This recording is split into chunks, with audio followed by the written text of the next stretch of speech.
ભારત પર્વની ભવ્ય સંસ્કૃતિનો દેશ છે। અહીં ધાર્મિક, સામાજિક અને રાષ્ટ્રીય એમ અનેક પ્રકારના પર્વો ઉજવાય છે।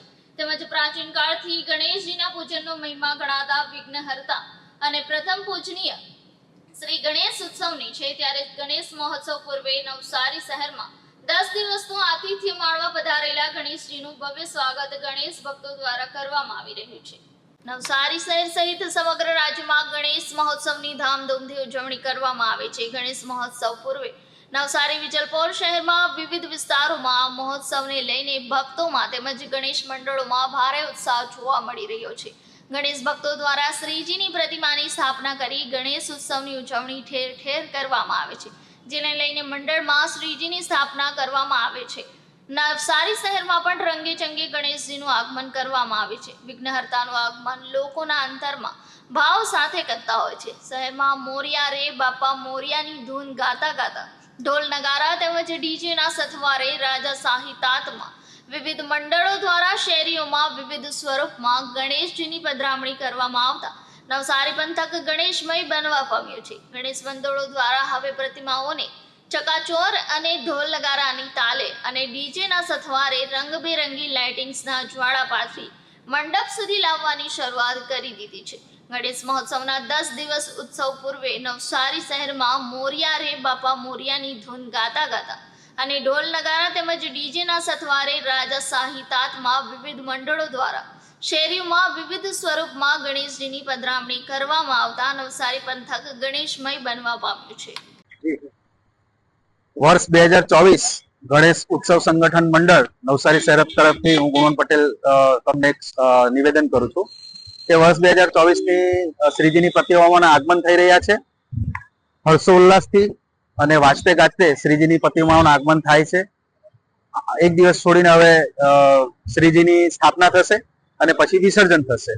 આ સ્થાપના અને વિસર્જનની વચ્ચેનો જે સમયગાળો છે એમાં અમારું ગણેશ સંગઠન મંડળની આખી કમિટી, પોલીસ કમિટી અને નવસારી નગરપાલિકા દરેક તરફથી ખૂબ જ સાથ સહકાર મળે છે।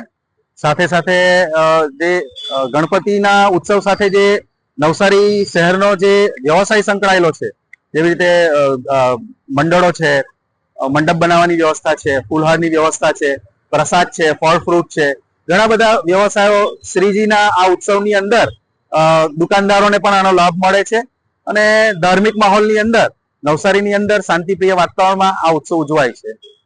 નવસારી શહેરની અંદર મુખ્ય વાત કરે તો લગભગ 4 ઓવારા પર વિસર્જન થાય છે। દાંડીના દરિયા કિનારે, વીરાવળ નદી કિનારે, જલાલપુર નદી કિનારે અને હાઈવે પર ચોવીસી નદી લાગે છે, ચોવીસીના વિસ્તારની અંદર આ ચારેય જગ્યાએ શ્રીજીની પ્રતિમાઓનું વિસર્જન થાય છે અને લગભગ નવસારી શહેરની ભૌગોલિક પરિસ્થિતિ પ્રમાણે 450-500 મોટા મંડળો રજીસ્ટર છે અને આમ મુખ્ય વાત કરીએ તો લગભગ મોટી અને નાની મૂર્તિ થઈને 4,500-5,000 મૂર્તિઓનું આગમન થતું હોય છે। આવતીકાલથી શરૂ થનાર ગણેશ ચતુર્થી ઉત્સવ નિમિત્તે આપ સૌને ખૂબ ખૂબ શુભેચ્છાઓ અને લગભગ મોટાભાગના ગણેશ મંડળોમાં ગણેશજીનું આગમન થઈ ચૂક્યું છે અને ભાવ ભક્તિથી શ્રદ્ધાપૂર્વક એ ઉત્સવ ઉજવાય અને નવસારી શાંતિપ્રિય નગરી છે અને સંસ્કારી નગરી છે એનું એક મહત્વ જળવાઈ રહી અને લોકોને એક દાખલારૂપ બને કે નવસારીની અંદર આ માહોલથી શાંતિપૂર્વક ગણેશજીનો ઉત્સવ ઉજવાય છે। કયા પ્રકારની સ્થાપના લઈને કયા પ્રકારની આસ્થા સાથે અમે સ્થાપના કરવામાં આવશે? અમે શ્રીજીની સ્થાપના આવતીકાલે 10 વાગ્યાનું મુહૂર્ત રાખેલ છે અને ત્યાર પછી લગભગ માનતાના મૂર્તિ અમારા મન્નતકા રાજા મામા ચેવડાની ગલીમાં લગભગ 800 મૂર્તિ તો આવી ચૂકી છે, લગભગ 1000-1200 મૂર્તિ આવે એવી શક્યતાઓ છે। ત્યારબાદ 15 તારીખે એક ગણેશ યાગનું આયોજન કરવામાં આવેલ છે અને જેની અંદર લગભગ 5,000 ભક્તો ભાગ લેશે અને મહાપ્રસાદનું પણ આયોજન કરવામાં આવેલ છે।